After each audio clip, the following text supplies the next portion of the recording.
gaano nakahaba ang pila sa mga gustong lumahok sa pagpapugay o pahalik dito sa Quirino Grandstand. May ulat on the spot si Oscar Oida na nasa kabilang bahagi nitong Quirino Grandstand. Oscar?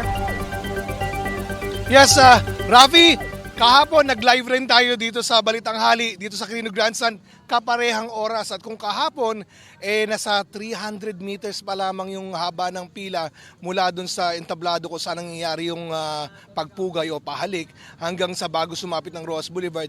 Ngayon, ito talagang literal ng abot ng Roas Boulevard, yung pila. Umabot na hanggang dito sa may tapat ng Luneta. Makikita natin sa may tapat tayo ng Luneta, particular dito sa may 0 kilometer, no? Yung kung saan makikita yung estatwa ng Kalabaw dito sa katapat naman ng monumento ni Rizal. So, ganun na kahaba yung pila at nakita natin dito, no? Halo-halo na dito, may mga matatanda, may mga bata.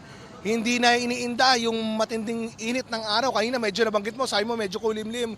Ngayon talagang medyo umiinit na naman ang panahon. Pero tuloy-tuloy sila sa pagtsatsaga dito. Makakaabot lang, no, doon sa Poong Jesus Nazareno para personal na makapanalangin, mahawakan, makapagpunas, no. Kaya alamin natin, ano ba yung mga pinagdarasal niyo, sir? Okay lang matanong ko, sir. Ano pangalan niyo po, sir?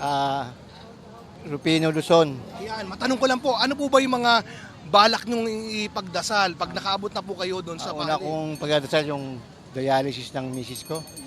3 taon na siya nagda-dialysis. Sana ay gumaling na siya. Mga kamag-anak ko may sakit. Yung anak kong kukuha ng board exam sa April.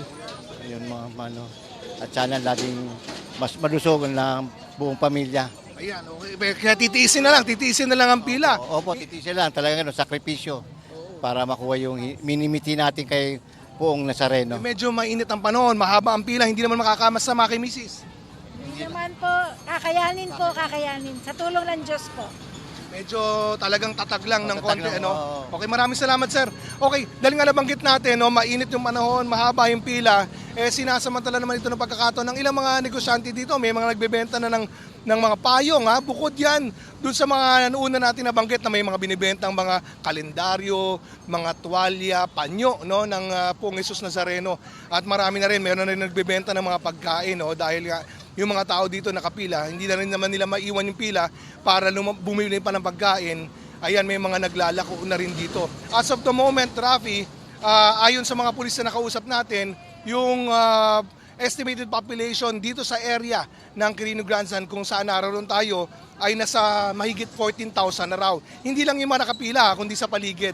Pero yung mga pumila dito ngayong araw mula kanina pang alas 12 ng hating gabi ay umabot na raw sa 24,088 ayon sa mga nagtatala ng bilang. At posible, malaki talaga yung posibilidad, no, habang lumilipas ang panahon, habang papalapit ang pista ng Jesus Nazareno, mas dadami pang dadagsa dito sa Quirino Grandstand para sa nangyaring pahalik o pagbibigay pugay sa Poong Jesus Nazareno. Balik muna sa iyo, Rafi. Maraming salamat sa iyo, Oscar Oida.